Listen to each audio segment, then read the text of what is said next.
Hello guys, నేను మీ Mahesh. So ఈరోజు మనం డేటా సెంటర్ అంటే ఏమిటనేది తెలుసుకుందాం. సో ఆంధ్రప్రదేశ్కి రేపు గూగుల్ డేటా సెంటర్ అనేది రాబోతుంది. యాక్చువల్గా డేటా సెంటర్ అంటే ఏంటి?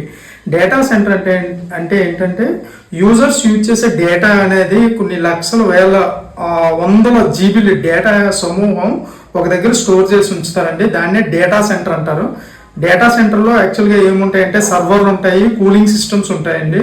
సో సర్వర్స్ అంటే ఏం లేదు, లైక్ జీమెయిల్ కానీ, ఫేస్బుక్ కానీ, లేదంటే యూట్యూబ్ కానీ, ఈ సర్వర్లన్నీ కూడా డేటా సెంటర్లో ఉంటాయి.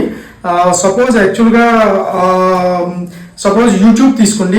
మన యూట్యూబ్లో ప్రతి ఒక్కరికి యూట్యూబ్ అకౌంట్ ఉంటుంది. సో యూట్యూబ్ అకౌంట్లో ఉన్న మా డేటా అంతా కూడా సపోజ్ మనం ఏదైనా ఒక వీడియో అప్లోడ్ చేసామంటే అది మన ఫిజికల్గా మన మొబైల్లో ఎక్కడ ఉండదు. అది ఎక్కడ వెళ్తుందంటే యూట్యూబ్ యొక్క సర్వర్కి వెళ్తుంది. సర్వర్లో స్టోర్ అయి ఉంటుంది. సో ఆ సర్వర్లో స్టోర్ అయిన వీడియో అంతా ఎక్కడ ఉంటుంది అంటే డేటా సెంటర్లో ఉంటాయండి అవన్నీ కూడాను. సో మనం ఎప్పుడైతే మనం క్లిక్ చేయగానే యూట్యూబ్లో క్లిక్ చేయగానే యాక్చువల్గా అది ప్లే. సపోజ్ ఇది నా పర్సనల్ మొబైల్ అండి. నా పర్సనల్ మొబైల్ యాక్చువల్గా దీని స్టోరేజ్ ఏంటంటే 128 GB డేటా స్టోరేజ్ ఇది.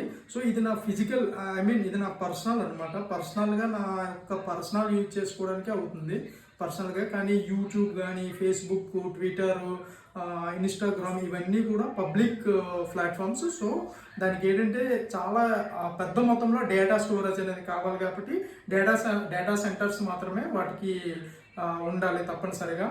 సో అదండి డేటా సెంటర్ అంటే. సో ఈ వీడియో కానీ మీకు నచ్చితే please do subscribe. Thank you.